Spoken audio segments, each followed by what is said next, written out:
For nearly an hour, the hearing moved with a steady, almost boring rhythm. And that was exactly why no one noticed the moment everything quietly went wrong. Eric Trump sat at the witness table, looking calm, polished, and in control. His posture was straight, his suit sharp, his tone measured. He answered questions the same way each time. Slow, polite, careful. He never snapped, never argued, never rolled his eyes.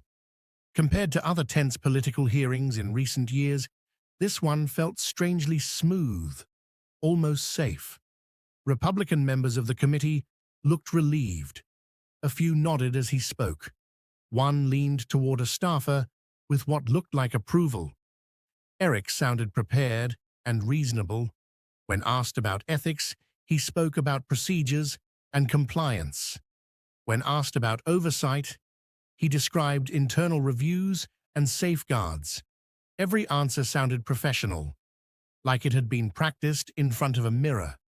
Democrats tried pressing him on conflicts of interest and the family business, but he stayed steady. If a question became sharp, he softened his voice. If an accusation appeared, he framed it as a misunderstanding. "We take ethics very seriously," he repeated in different forms. "We've always tried to do the right thing." It was the kind of performance designed not to win arguments, but to avoid headlines. Across the room, Representative Jasmine Crockett sat quietly, saying nothing. Her folder stayed closed while others spoke. She didn't interrupt, didn't signal frustration, didn't try to grab attention. She simply listened and wrote occasional notes. Eric noticed her stillness once or twice, but dismissed it. Silence can look like disinterest. It can also mean someone is waiting. About halfway through the hearing, a Democratic member asked a direct question. Did the Trump Organization continue international business after 2016, when Donald Trump became president? Eric answered immediately. No, he said. He explained that the family had decided not to pursue new international deals out of respect for the presidency. It sounded responsible, even principled. Several heads nodded. Crockett wrote something down. The hearing rolled on. Eric seemed to relax. He had handled the toughest topics without losing composure. Other members raised their voices at times, but he did not. From the outside, it looked like a textbook example of how to survive congressional testimony. Stay calm, don't overreact, don't create viral moments. Then the chairman recognized Crockett for 5 minutes. The room shifted. After sitting silent for over an hour, she opened her folder and spoke in a calm, even tone. She thanked Eric for appearing and referred back to his earlier statement. Did he remember saying there were no international deals after 2016? Yes, he said. And he was under oath, correct? Yes.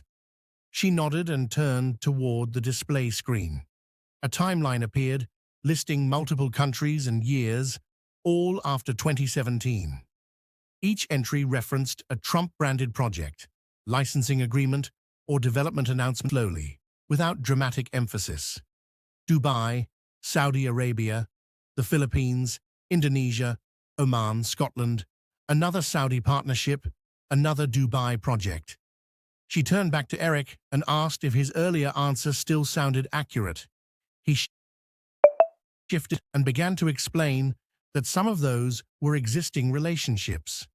Crockett calmly responded that the announcements described new agreements and new developments. Then she displayed a social media post from Eric himself, taken during a visit to Saudi Arabia, where he had publicly celebrated exciting future developments. The date was clearly visible. Her voice remained steady. The contrast between his sworn testimony and his public statements was now visible to everyone in the room. Cameras zoomed in. Staffers stopped typing. She didn't raise her voice when she used the word perjury. She said it the way someone might say error or inconsistency, but the effect was immediate. The confidence Eric had maintained for the first hour seemed to crack. His answers grew shorter. His posture tightened. Crockett did not argue with him. She moved methodically to other topics, each supported by documents or public records. A court ruling related to business fraud, financial statements that had been challenged in court, payments connected to a legal controversy that had already received national attention. At each step, she asked simple, direct questions. Yes or no? Do you recall? Is this your signature? The strategy was not theatrical. It was cumulative. Each answer narrowed his room to maneuver. Each document made the previous one harder to dismiss. By the time she returned to his earlier statement about international business, the contrast between that claim and the evidence on the screen felt unavoidable. Finally, she asked whether he wanted to correct his earlier testimony. Eric glanced toward his attorney before responding. He said he may have misunderstood the question and tried to reframe his answer. Crockett replied that he was changing his testimony and thanked him.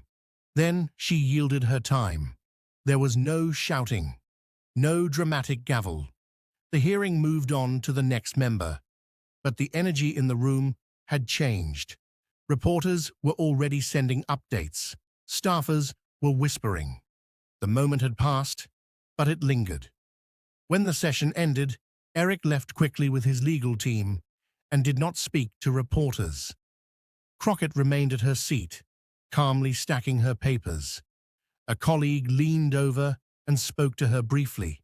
She nodded, expression unchanged. Within hours, clips from the exchange began circulating widely online and on television. Commentators debated the legal implications and the political fallout. Some focused on the question of intent. Others emphasized the risks of making absolute statements under oath in complex business matters. The hearing had started as a routine exercise in political oversight. It ended with a single exchange that reshaped the narrative. For most of the morning, tone and composure had seemed like the story. By the afternoon, the focus was on facts, timelines, and the consequences of words spoken under oath.